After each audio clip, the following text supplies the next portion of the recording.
catching feelings, baby. You get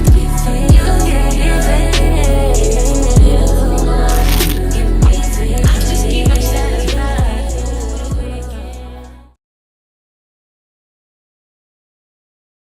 Yeah. So, yeah. Okay.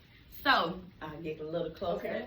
Hello, everyone. My name is Melissa Savage, known as Braids by Lisa, and I'm here with Hair Therapy, the talk show podcast. I have Miss Veronica here as my co-host and counselor and everything.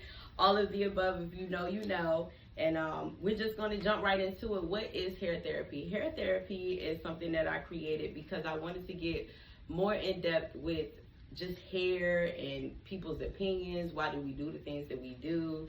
And to get that therapy piece in that we don't often have when we're doing our hair. As a stylist, I talk to many of my clients and we feel like we're having a therapy session and it's good for us both, but I feel like it's things that need to be addressed and talked about, laughed about, cried about, that I feel like we can address today.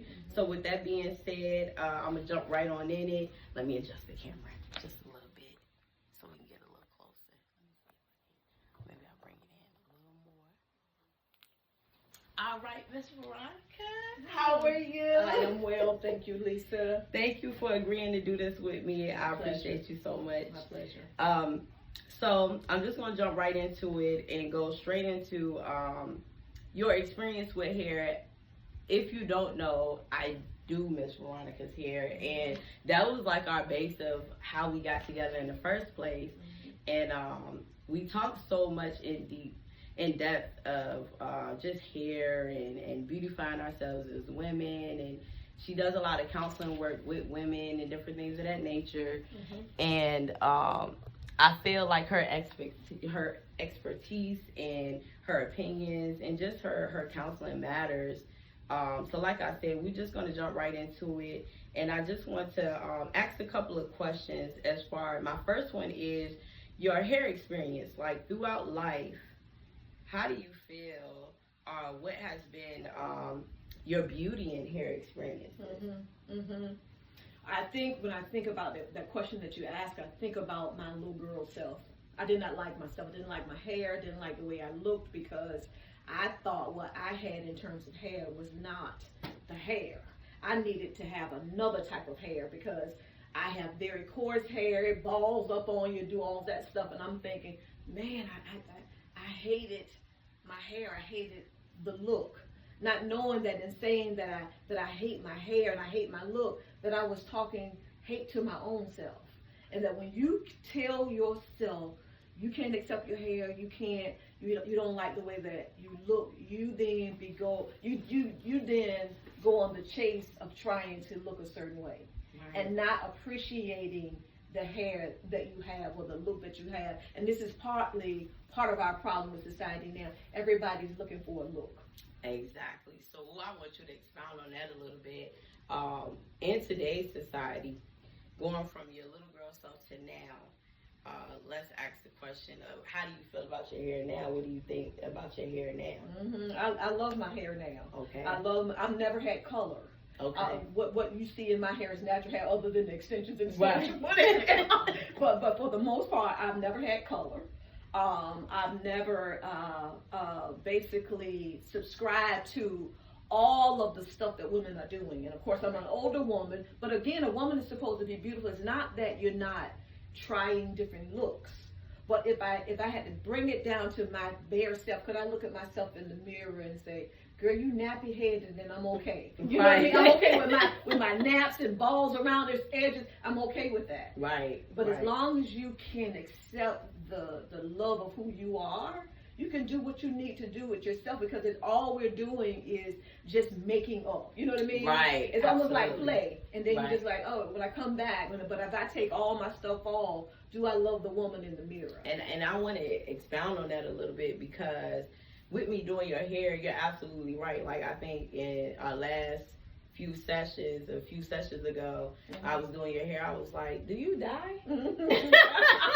And I tell a lot of women that I deal with about you without saying who you are, right? Which they'll know now. But dyeing is not always necessary. And in fact, it can be reversed. Mm-hmm. And that's another topic for another time. However, a lot of people think like as you grow older, the gray is gonna come in and different things like that. But that's completely not true. Right. It's all in how you take care of yourself from the inside and outside. If I can say as a professional, you're doing great from the inside out because it's showing up beautiful in your hair. Right. And like what you were saying about the naps and the knots and different things like that, texture. Knowing the history and the texture of hair and why it is the way it is and all that kind of stuff, it definitely brings a different type of understanding as to why. But like you said, with the extensions, we can do the cosplay and all that different kind of stuff for our hair, and that's wonderful.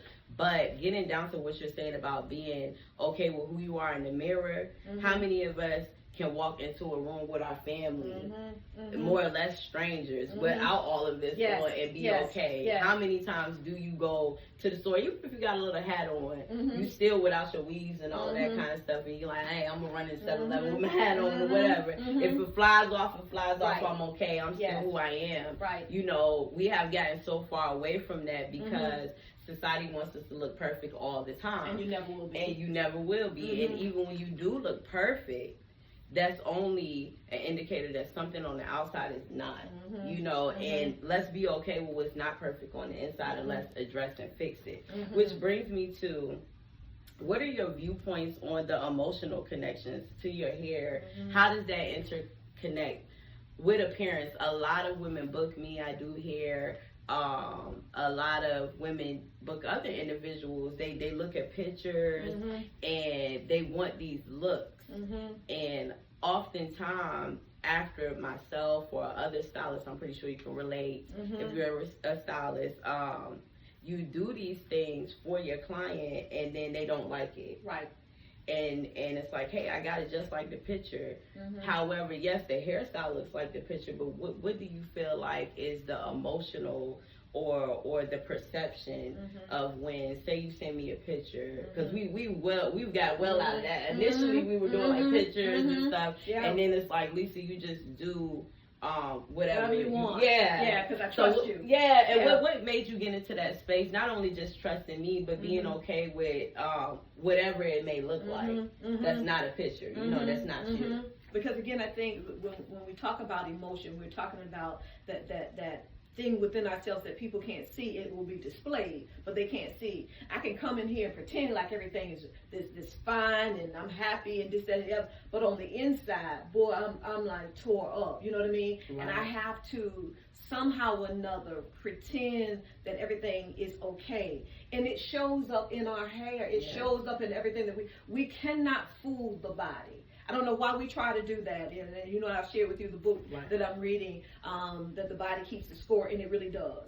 And so for me, and you know that we talk about this all the time, I walk that authentic space. And when I'm not walking that authentic space, I then have to question, why are you trying to pretend? Right. And then I think what happens is when somebody comes and they say, I want to look like that, that's a pretense. Right. Why are you pretending that look is best for you? It's not your facial feature. Right. It doesn't look well for your eyes and all of those things, but we're trying to look like that.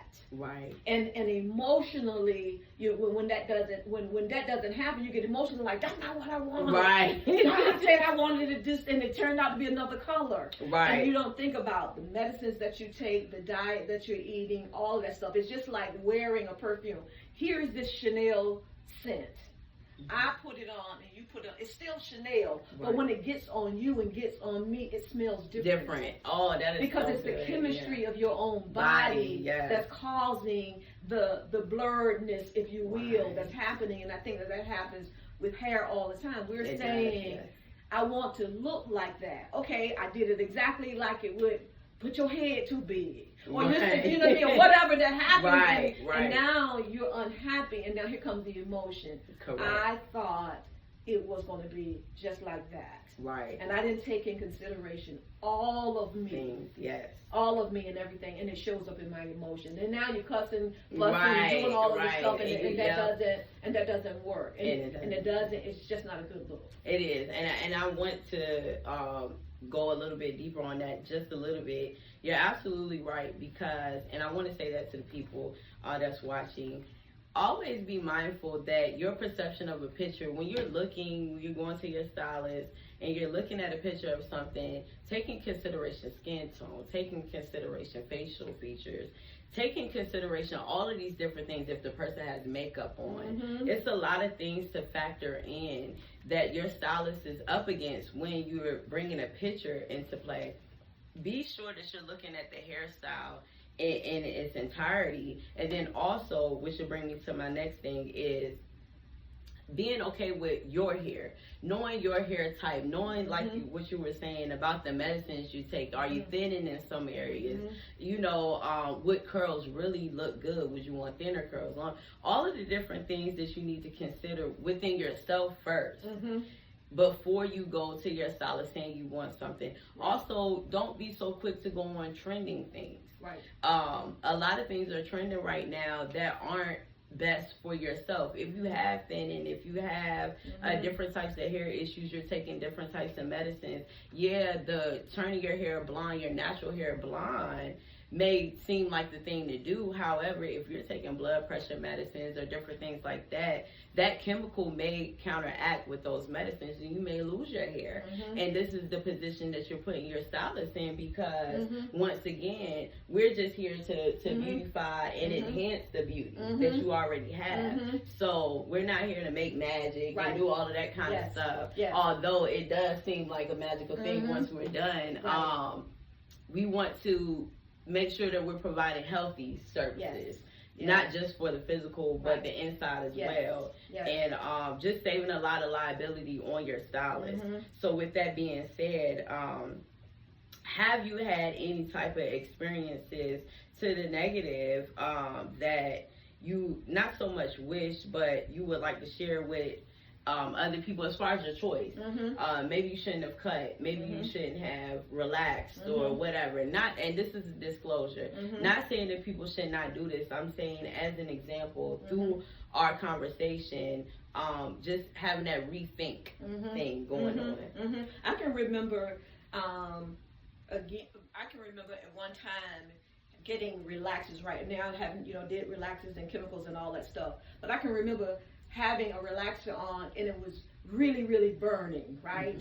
And rather than saying to the stylist, listen, you need to take this out right now, I sat there and let that burning sensation, because you just want your edges straight, you want your straight hair, knowing full well that burning is really impacting you, and you will come up out of there, it's going to hurt when she put the water on, it's going to do all of that. And I related that to not standing up for myself and not finding my voice. And oftentimes we will take on stuff, we won't voice that this is burning me. And even say, no, it needs to stay on 20 minutes. No, I would rather have my scalp intact than to have all of this stuff going on because I'm trying to achieve a certain look. And so you have to, in this space, whatever, space that it is, and we're talking about hair, but you still have to find your voice in that. You can't let people do things to you that that's going to be harmful to, in this case, your hair. I should have said to her, listen, you're going to have to take this out. I know y'all said 20 minutes or however long this is supposed to stay, but this right here is detrimental to me. You need to take this out right now, sis. And whatever that it is, I'm going to be okay with it rather than that burning, that scalp stuff that you're doing to your scalp. Because again, everybody is different and it's going to impact your body differently. Yes, and I want to go in on that one as well. Like I said, with the liability of the stylist, when you do, and finding your voice, I want to go on that just a little bit. Finding your voice, not only for the client, but for yourself as a stylist. Oftentimes I find myself having to voice, and for a long time, I've been doing this for like 17 years now, hair, and I just recently, I want to say within like the last 2 or 3 years, found myself in a space where I can verbally express what's necessary to my client, and even denying service. Because it's not always about the money. When you're in this field, at least for myself, it's more about the health Yes. care of Yes. the individual. Yes, I Mhm. want you to look good, but not Mhm. that at the expense of tension and Right. burning and different things Yes. like that. Yes. Because it's much bigger than that. And in another segment, we'll go into the health issues of it all. Mhm. However, finding a voice as a stylist on my end is very vital because it can save you a lot of headache, heartache, money, and all types of stuff. It's okay to deny. It's okay Exactly. to use your expertise. We're on top of our clients' heads, meaning we're going to see wingworms, we're going to see psoriasis, we're going to see baldness, we're going to see irritated, sore scalp, and it is vital as a stylist that you take it amongst yourself, whether your client likes it or not, to deny service, to refer to a dermatologist, Yes. to not do it. If you see an inflamed scalp,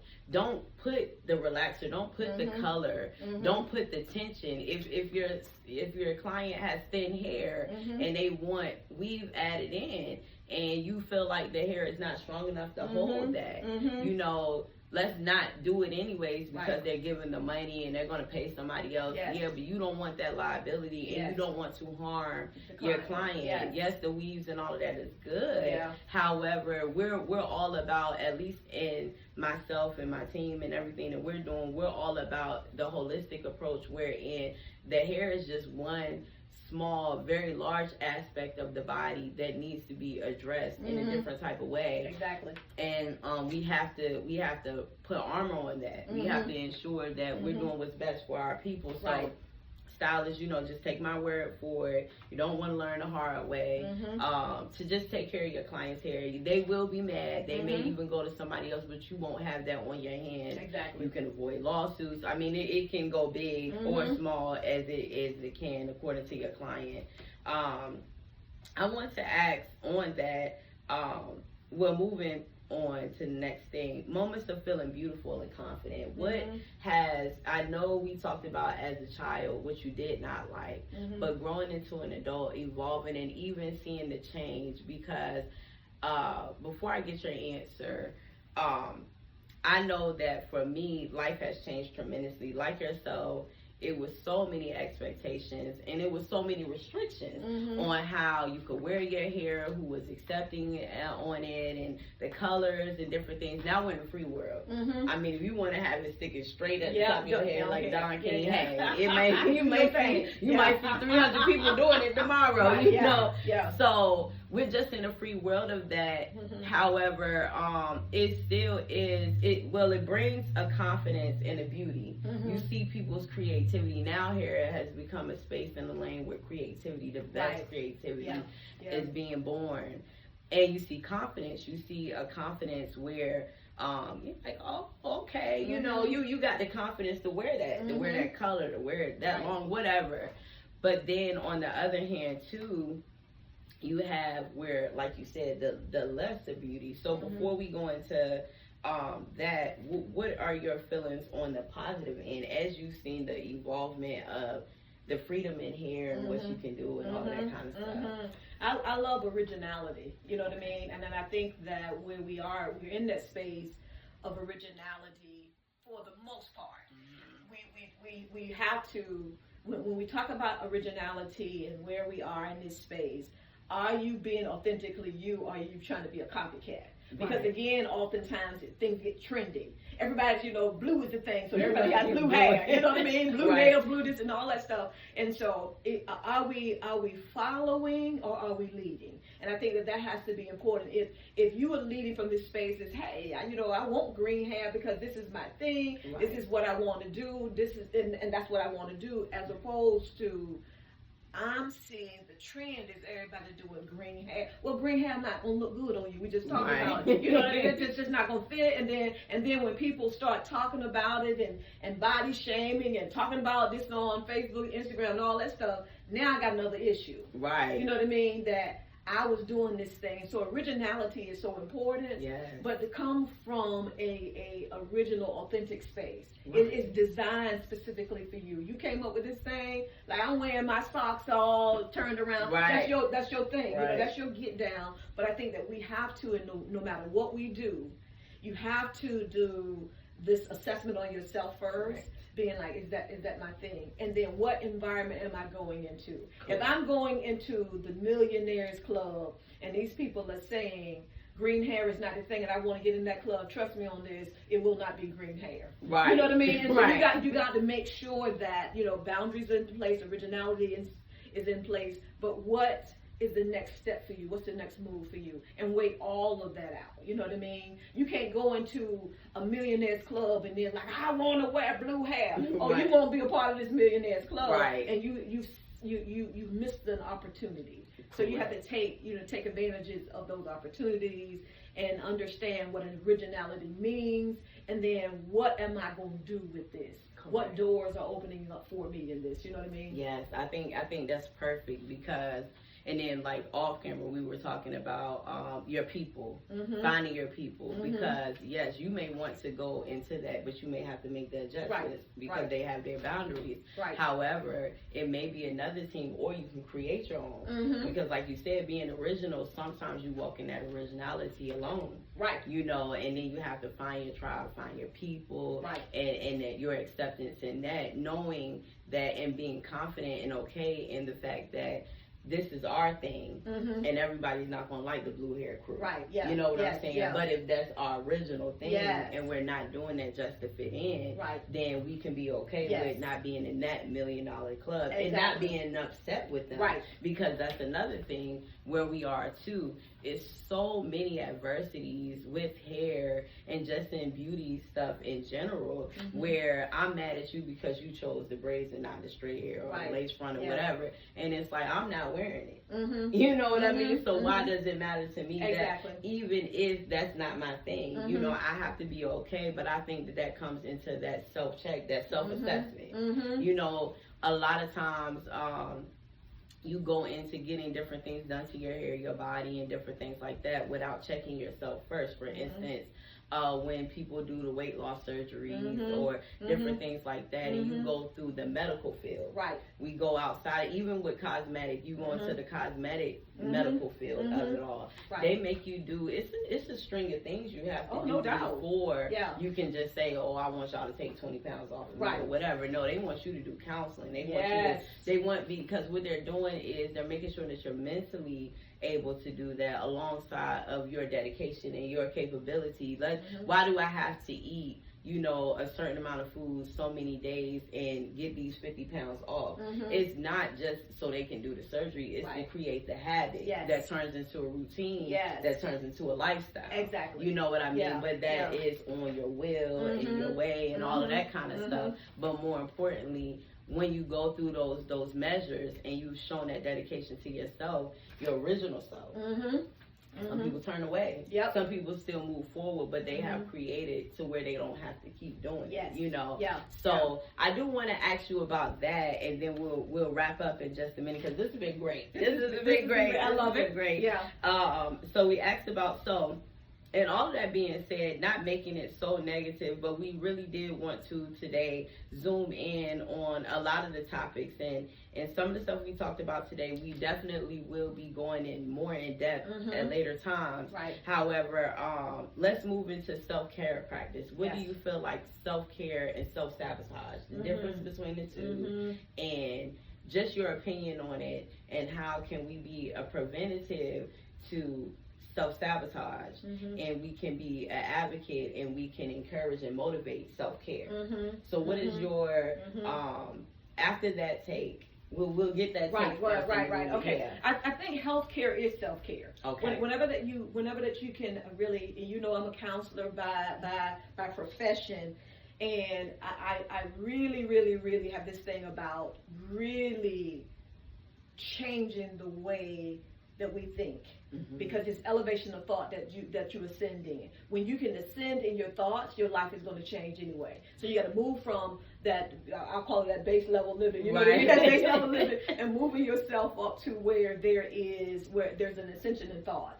And then when you ascend in thought, you begin like, oh, I'm not saying not eat anything because y'all can see I'm a full-figured woman, but there are things that I was like, I'm not eating that today. Right. I'm not doing that today. And now that I'm getting into this thing of making sure that my liver is fine, you know, the internal organs, and making sure that the things that inside of my body that those organs that I can't see is being taken care of. Let me love the inside of my organs, right? Because again, when you take care of the inner side, it's going to show up in your hair anyhow. That's right. The moment your stuff that starts on the inside start getting out of whack, you know it's going to show up in your hair. Absolutely. And so I think that for us is first of all loving who we are. Because the moment I start that hate talk, why are you so ugly? Why are you so black? Why are you so fat? Then I'm going to start looking at I'm going to do all of the weight loss stuff. I'm going to do all this stuff. Or then I'm start looking at, oh, look at that girl over there. She thin. Now I'm hating every other woman that's thin because I won't do the work.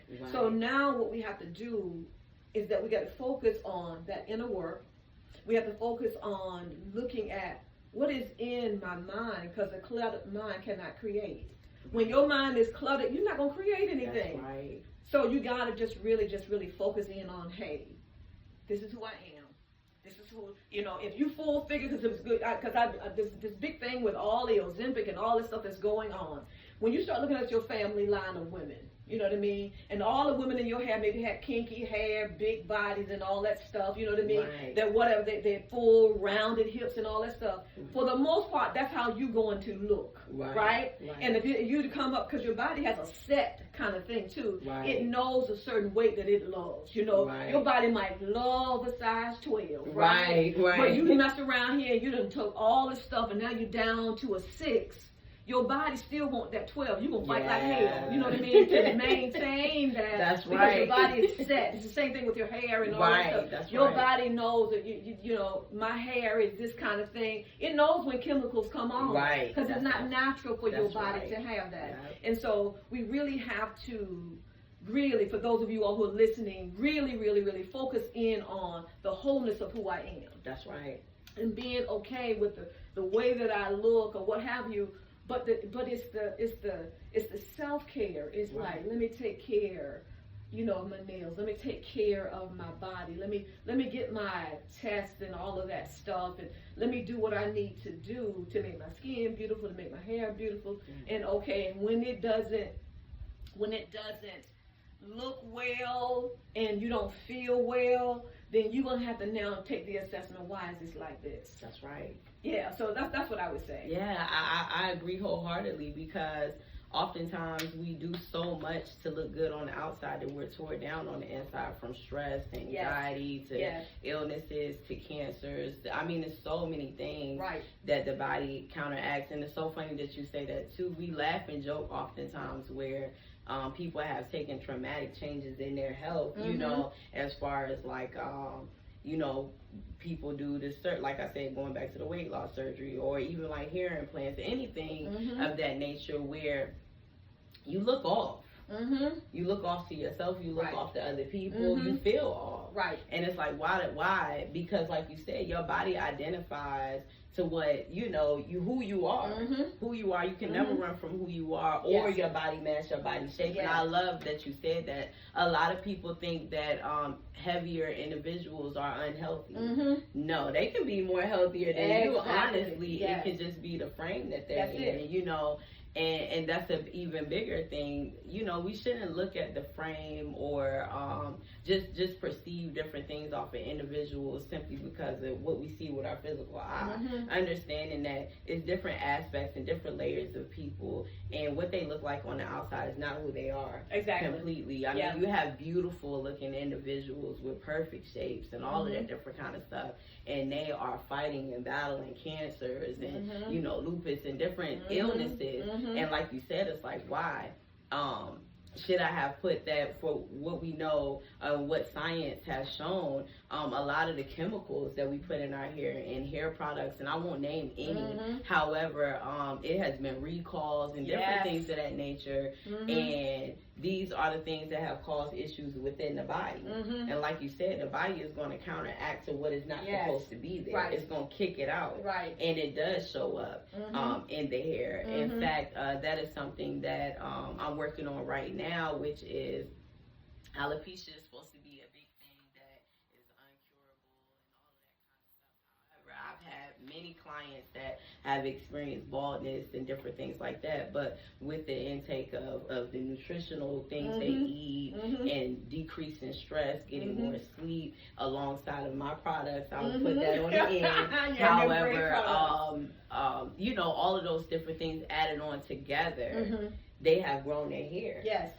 And they feel good because Right. it falls in that self-care. It's not just the nails painted and Right. the weaves in or the natural hairs and all of that kind of stuff. It is really taking care of yourself in its entirety. Right. The beautify part of it is a lovely thing. Right. You know, we all want to do. We all want to put on new clothes and new shoes, have a fresh haircut, Yes. fresh do, whatever. Yes. We all want to do that, and we all can achieve that, and we've all done it at some sort of time in our lives. But how much of that do we have to do, or how much of that is being done, and we're ignoring the cough, Right. or the tingling sensation in Yes. your throat, Yes. or the fact that you Yeah. are having anxiety or stress or something like that. Mhm. That all of that falls apart Yep. when you're in a hospital bed. Right. Yep. All of that falls None apart. of it when you're matters. sick. Yeah, It yeah, does yeah. not matter at Yeah. all. Yeah. So I think that you explained that and gave a perfect opinion on that and an outlook on that. So to wrap it up, I want to thank you so much Thank for your intake on Yeah, everything and yeah. joining me. And we're going to do this again, you guys. However, I do want to say in disclosure that these are just opinions. It's not facts. We're not doing a whole lot of, I guess, referring and all of that kind of stuff. We'll do that at a later